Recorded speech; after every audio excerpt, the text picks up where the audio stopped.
Some of the most recent groups touched on the reasons behind the Second Amendment. I kind of wrote this to go a little bit more in depth as to why the Second Amendment exists. And there I'll start.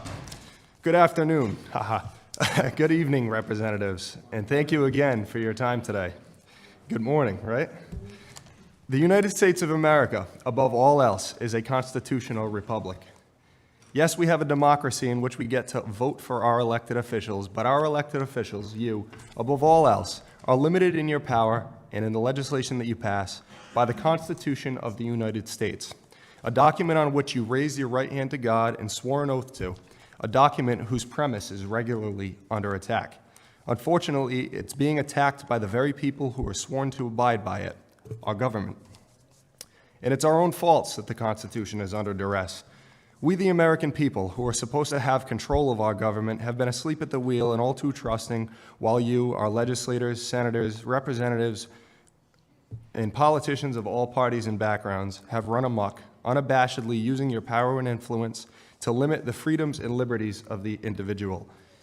Americans love to proclaim that we are a free people, yet have lost sight of what it means to be free, and in saying so are lying to ourselves. Yes, we are fortunate enough to have freedoms that others in the world do not, but we are no longer free as our founders had intended us to be.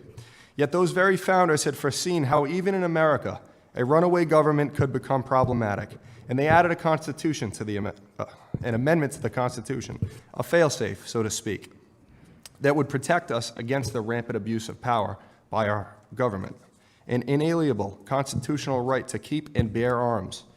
The founders saw this as so important and necessary, it was the Second Amendment to our Constitution, directly following the right to free speech, which I'm fortunate enough to benefit from here today.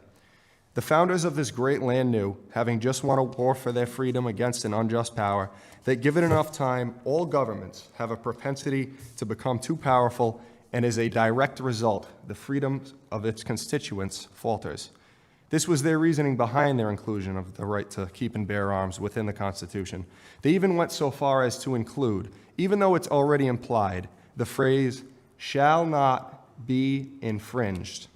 This does not mean that you, regardless of how many people call on you to do so, can limit the type or capacity of the firearms that we, as free Americans, can own.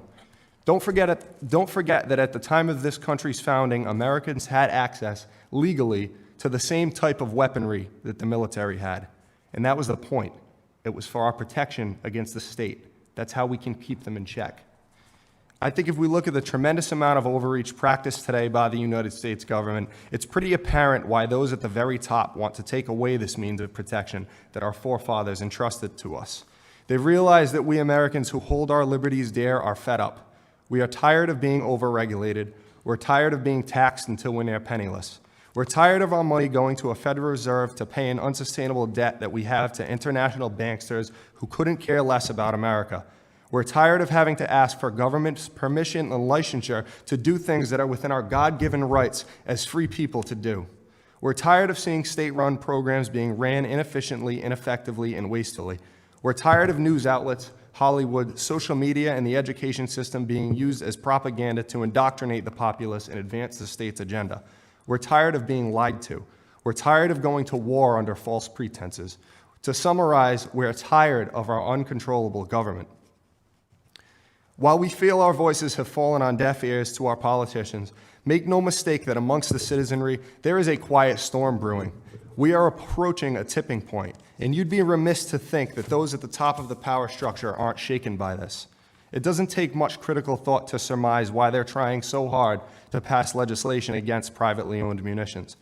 And to those who support this legislation, it's my understanding that you believe by being here, you're advocating against violence. On the contrary, you are advocating for violence. If the state decides to make 10-round magazines and assault weapons, which by the way is an incredibly vague, ambiguous term that I don't think anybody could really define, if you decide to make them illegal, are you advocating that the state use violence or threats of violence to disarm innocent Americans? Because it certainly sounds like it. You can't sincerely believe that we're just going to forfeit our right to self-defense, knowing the purpose of this right and understanding the unlawfulness of civil asset forfeiture, notwithstanding the money people have spent on their guns. What happens when we defy these laws? Are you advocating that men with guns come to take away our guns? Because it sure sounds like it. Also, it needs to be said that I'm sure some of those on the other side have used the words Trump and Hitler in the same sentence, yet advocate that the state, with someone who they refer to as a fascist dictator at the forefront, be the only entity allowed to have guns. You see where I'm going with this? These people are hypocrites, and they should think for themselves instead of thinking what they're told to think. And before you quip that I'm here on behalf of the NRA or that I have some sort of ulterior motive, I am not, and I do not. I am not an NRA member. In fact, I believe that the NRA is far too willing to compromise on some gun laws, as they know they will take on more donors and make more money whenever there is conflict. So the more they compromise, the more gun laws get introduced and the more money they make. So no, before anybody says so, I'm not NRA, and I'm also not what you might call a gun nut. I own but a pistol for personal protection and a rifle which I've literally just acquired as a direct result of this law being written. I'm not a sportsman and I'm not a collector. I'm just someone with an understanding of history who by virtue does not trust his government. And I know what some of you may be thinking, that I'm some sort of extremist. My delivery is very abrasive. Some of you aren't thinking at all because you tuned me out at the start once you heard my position, and that's fine. If these generalizations apply to you, I ask you to please familiarize yourself with the history of America and the Constitution as it was written. Ladies and gentlemen, America was conceived out of defiance, and we not only have a constitutional right as free Americans, but also an inalienable right as human beings to defy any and all laws that are unjust. Lest we not forget that a mere 3% of colonists sparked the American Revolution. There are millions of libertarians paying attention to what is being discussed today. Representatives, it is a sure bet that if the government you represent continues on this path of tyranny, we will not comply. I ask you to please remember the basis on which this country came to be before you decide to pass any more overreaching legislation, especially in regards to firearms. For those who forget history are doomed to repeat it. Thank you very much. Thank you, Eddie. Any questions? Representative O'Grady. Thank you, Mr. Chairman. So I waited here until whatever time and haven't asked a question. So, all right, 12:38. Fantastic. No. So thank you for your testimony. And Thank you for having me. So as I understand, you see the Second Amendment as being the means through which folks are enabled to rise up against the government in the event that it becomes too It's tyrannical or whatever. tyrannical, yes. Tyrannical. As the gentleman who read Mr. Healy, I believe it was, letter stated, then yes, that is the reason for the Second Amendment. The founders were very direct and concise in saying that that was the reason for the Second Amendment. It wasn't for hunting and it wasn't for sport. It never mentions that in the Constitution, and nothing that the founders said mentioned that. As somebody else mentioned, a gun was a tool. It was used as a tool back then, and everybody had one. So the reason that they ensured that 240 some odd years later we would still be able to have guns would be to keep our government in check if they did ever get too tyrannical, which I believe, as I said, we are on a tipping point. Okay, but Article 3 of the Constitution also defines treason as being the taking up of arms against the government.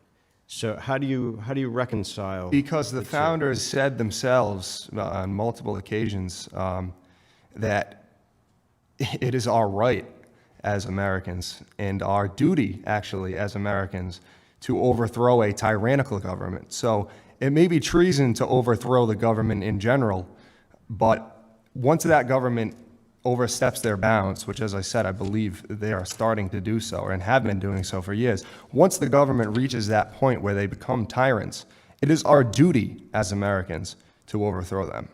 And I believe, I don't think it's ever going to come to that.